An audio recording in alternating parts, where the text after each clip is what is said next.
तो मकर लगन वालों के लिए हम बात करेंगे अगस्त के महीने के लिए। अगस्त के महीने के ही हिसाब से ये आपको चार्ट अपना दिख रहा है, लगन चार्ट जो आपका है। यहाँ पे आपको देखने को मिल रहा है कि जो ग्रहों की प्लेसमेंट आपको नजर आ रही है, ये कुछ आपको अगस्त के महीने के अकॉर्डिंग ही मिलेगी। हालांकि इसमें मंथ के मध्य में कुछ बदलाव भी जरूर हो सकते हैं। यहाँ हम आगे बढ़ने से पहले देखेंगे ग्रहों की गोचरीय व्यवस्था को, उसके बाद देखेंगे कि ये जो आपको प्लेसमेंट नजर आ रही है इसका कैसा प्रभाव देखने को मिल सकता है। सबसे पहले गोचरीय स्थितियों में देखें तो सूर्य 17 अगस्त तक कर्क राशि में रहेंगे और इसके बाद इनका गोचर सिंह राशि में होगा। बुध का गोचर देखेंगे तो अब बुध इस मंथ में वक्री है और 10 अगस्त तक वो कर्क में वक्री रहेंगे, साथ में वो फिर 30 अगस्त को सिंह राशि में प्रवेश कर जाएंगे। शुक्र 21 अगस्त तक मिथुन राशि में रहने के बाद फिर कर्क राशि में प्रवेश कर जाएंगे, मंगल कन्या में रहेंगे और बृहस्पति मिथुन राशि में। साथ ही अभी शनि अब मीन राशि में वक्री है और चंद्रमा आपको 1 अगस्त को तुला राशि में देखने को मिलेंगे। राहु का गोचर अभी कुंभ में है और केतु का सिंह राशि में। तो ये आपको देखने को मिलेगा गोचरीय स्थितियों में। इसके बाद अब हम देख लेते हैं कि वास्तव में ये जो गोचर है वो आपके ऊपर किस प्रकार का प्रभाव डाल सकता है। यहाँ हम लग्नेश से ही शुरू करेंगे। लग्नेश आपके शनि है और वो दूसरे घर के भी स्वामी है। ऐसे में देखिए आपका जो लगन है, क्योंकि लगन का स्वामी शनि और तीसरे घर में जा रहा है, तो तीसरा घर आपके खुद के प्रयासों का है, खुद के एफर्ट्स का है। ऐसे में आपके जो खुद के प्रयास होंगे वो आपके लिए काफ़ी ज़्यादा कहीं ना कहीं फेवरेबल होंगे और खुद के लिए आप अपना मेहनत कर सकेंगे, जो भी काम आप पर्टिकुलरली करना चाहते हैं स्वयं के लिए। इसके साथ साथ अगर देखा जाएगा तो ये जो प्लेसमेंट है शनि का, वो आपके रिश्तों में भी उतना ज़्यादा बाधा नहीं बनेगा, क्योंकि यहाँ पे आपके ये भाई बहनों का घर है, ये आपके रिलेटिव्स या पड़ोसियों के साथ रिलेशंस का घर है। ऐसे में शनि का यहाँ वक्री होना, आप जितना मेहनत करेंगे, जितना आप एफर्ट करेंगे, उतना सब कुछ आपके काम आएगा। साथ साथ में आपको शनि यहाँ कभी भी रोकेंगे नहीं, यानी बहुत ज़्यादा आपको मजबूर नहीं करेंगे हार्डवर्क करने के लिए। शनि यहाँ अब दूसरे घर के भी स्वामी हैं, तो इस घर की जिम्मेदारी भी आपके ऊपर ही है लग्नेश होने के नाते। तो यहाँ पे भी आप काफ़ी ज़्यादा एफर्ट करते हुए नजर आएंगे और अपनी फैमिली से रिलेटेड कार्यों को पूरा करते हुए नजर आएंगे।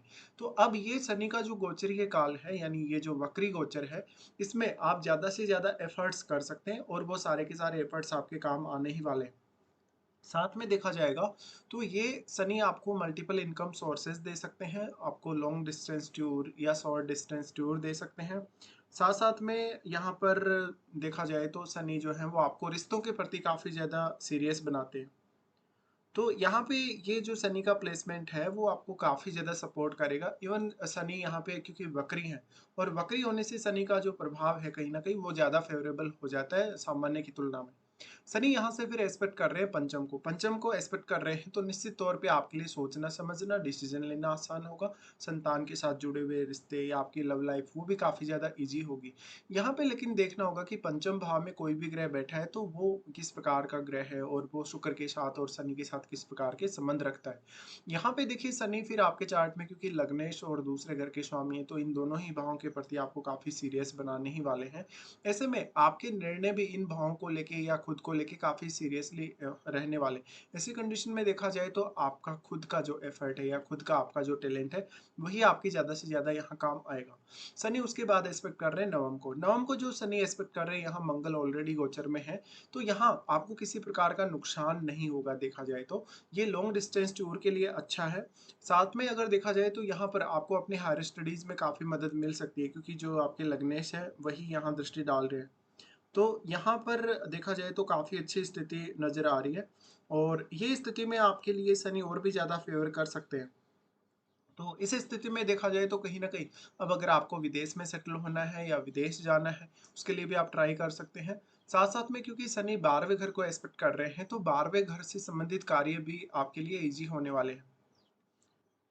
इसके बाद हम लेते हैं गुरु को। गुरु आपके चार्ट में तीसरे घर के स्वामी और 12वें घर के स्वामी हैं, और गुरु गोचर कर रहे हैं छठे घर में। छठे घर में गुरु गोचर कर रहे हैं तो ये कैरियर के लिए बहुत ज़्यादा बेहतर हो जाएगा, आपकी डेली लाइफ के लिए बहुत ज़्यादा बेहतर हो जाएगा, और इसका सबसे ज़्यादा फायदा आपको मिलेगा आपके आर्थिक मामलों में, क्योंकि छठे घर से यहाँ आप काफ़ी ज़्यादा प्रोटेक्टेड रहेंगे। साथ में गुरु यहाँ ज्ञान के कारक है। ज्ञान के कारक होने की वजह से आपके कार्यस्थल पे या आपके वर्क प्लेस पे ज़्यादातर लोग आपको अप्रिशिएट करेंगे, या ज़्यादातर लोग आपसे कोई ना कोई एडवाइस मांगेंगे। यहाँ पे गुरु की प्लेसमेंट है तो गुरु तीसरे घर के स्वामी है, इसलिए आप यहाँ अपनी एबिलिटीज़ का अच्छे से इस्तेमाल कर पाएंगे अपने वर्क प्लेस पे।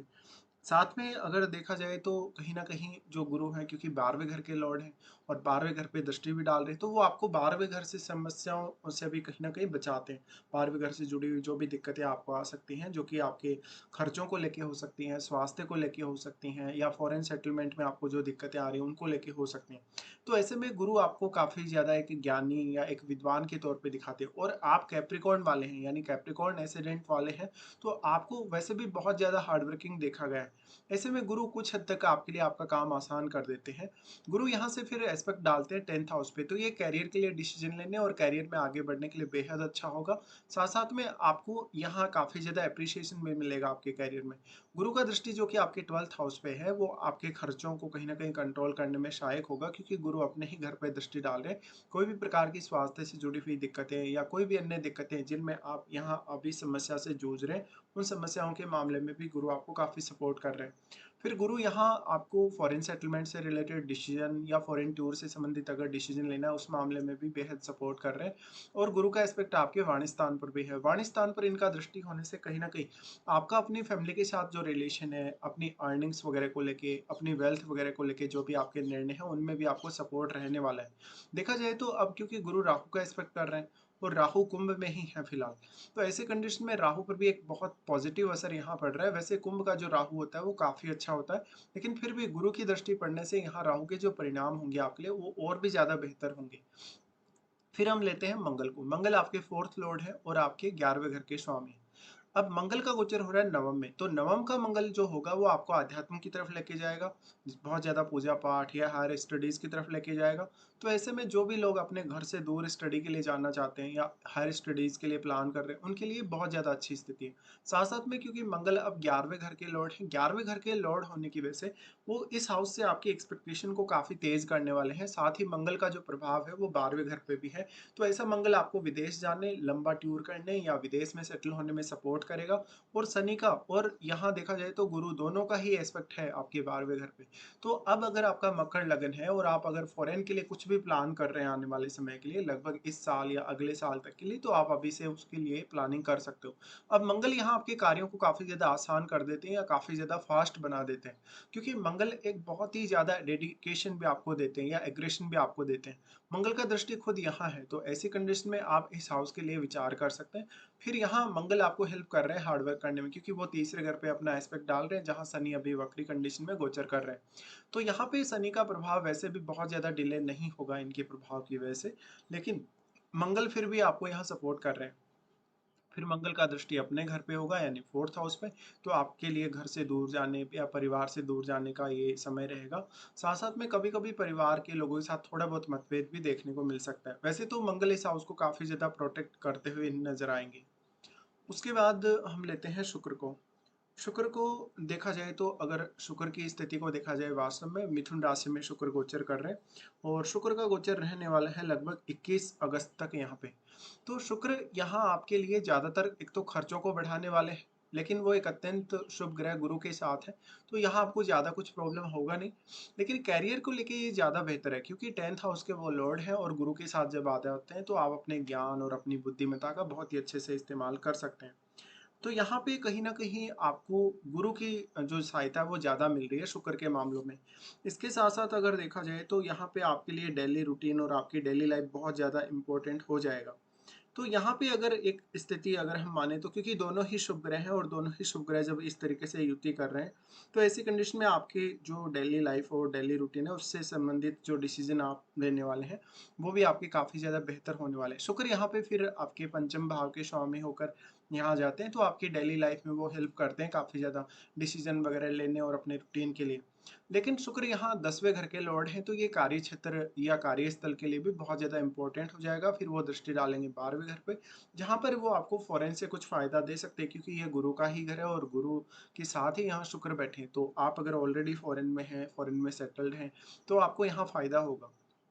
फिर शुक्र यहाँ से गोचर करके सप्तम में आ जाएँगे, जो आपके ओवरऑल रेपुटेशन और मान-सम्मान के लिए बेहद अच्छा होगा।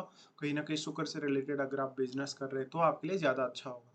इसके बाद हम देखते हैं बुध की प्लेसमेंट को। बुध यहाँ अगर देखा जाए तो छठे घर के स्वामी और वो 9वें घर के स्वामी हैं। सूर्य के साथ युति करेंगे और वो क्योंकि वक्री कंडीशन में अभी चल रहे हैं। ऐसी कंडीशन में कभी-कभी पार्टनर के साथ थोड़े बहुत मतभेद होना संभावित है। वैसे भी बुध वाणी के कारक ग्रह हैं और अगर सूर्य के साथ आते हैं, तो यहाँ थोड़ा एग्रेशन ज़्यादा आ जाता है या कहीं न कहीं वाणी का प्रभाव ज़्यादा बढ़ जाता है। तो ये पब्लिक डीलिंग के लिए या किसी भी प्रकार से लोगों के साथ जुड़ने, लोगों के साथ वार्तालाप करने या लीडरशिप के रोल में आगे आने के लिए अच्छा है। लेकिन कहीं न कहीं ये करियर फ़ोकस्ड आपको बनाएगा, यहाँ पार्टनर की तरफ से आपको करियर में काफ़ी हेल्प मिल सकती है। बुध यहाँ आपके भाग्येश होने की वजह से ये पार्टनर के थ्रू आपको आपकी हायर स्टडीज में और नवम भाव से जुड़े कार्यों में सपोर्ट कर सकते हैं। दोनों का ही यहाँ सूर्य का और बुध का दोनों का ही दृष्टि लगन पर है, तो ये आपकी सामाजिक प्रतिष्ठा और मान सम्मान को बढ़ाने वाला है। उसके बाद हम देखते हैं यहाँ चंद्रमा को। चंद्रमा का अगर स्थिति देखा जाएगा तो चंद्रमा सप्तमेश है खुद, और 10वें घर में शुरुआत में आपको गोचर करते दिखेंगे। तो इस मंथ के स्टार्टिंग में आप अपने करियर को लेकर अगर कुछ बहुत बड़ा फैसला लेना चाह रहे हो तो वो ले सकते हो, या करियर को लेकर कोई टूर करना चाह रहे हो तो वो भी कर सकते हो। यहाँ पे चंद्रमा उसके बाद प्रवेश करेंगे आपके 11वें घर में। 11वें घर का चंद्रमा आपको थोड़ा पैसे के मामले में ऑब्सेस्ड करेगा, थोड़ा लालच दे सकता है।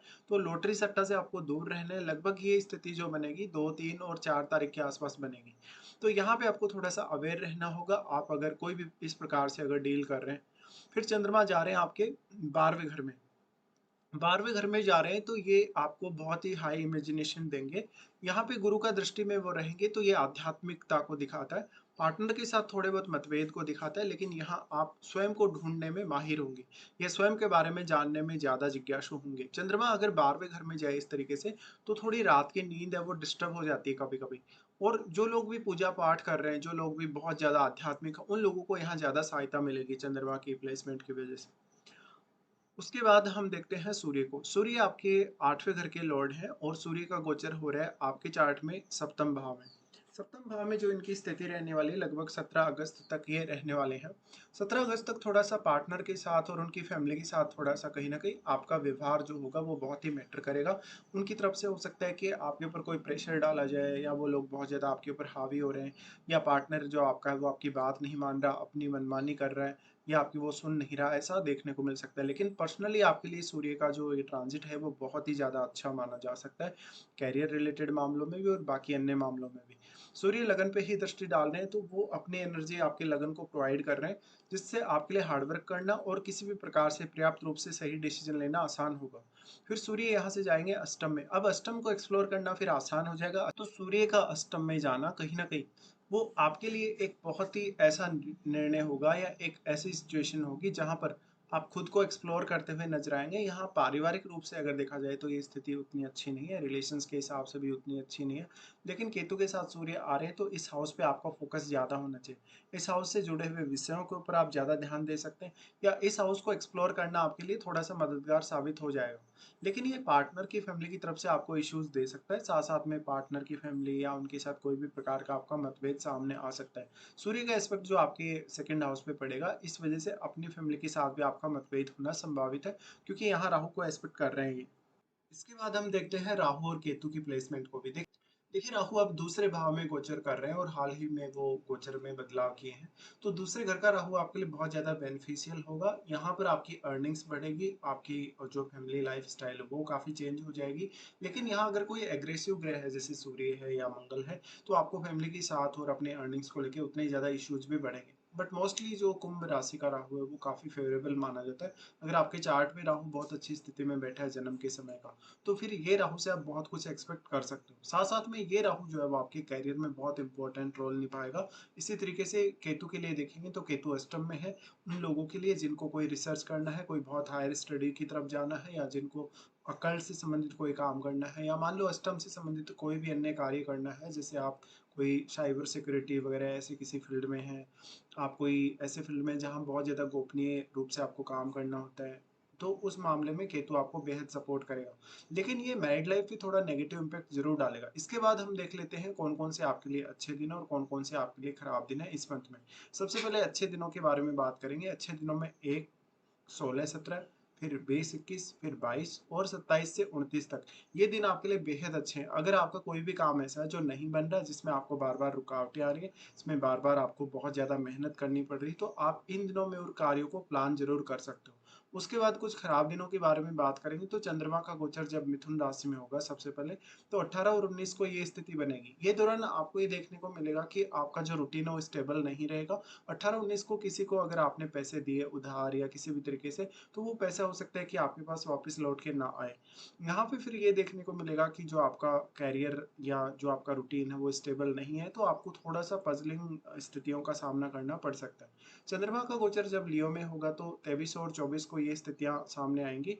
इस वजह से आर्थिक रूप से कुछ उतार-चढ़ाव सामने आ सकते हैं, मैरिड लाइफ में भी थोड़े उतार-चढ़ाव रह सकते हैं और जीवन साथी के स्वास्थ्य में भी।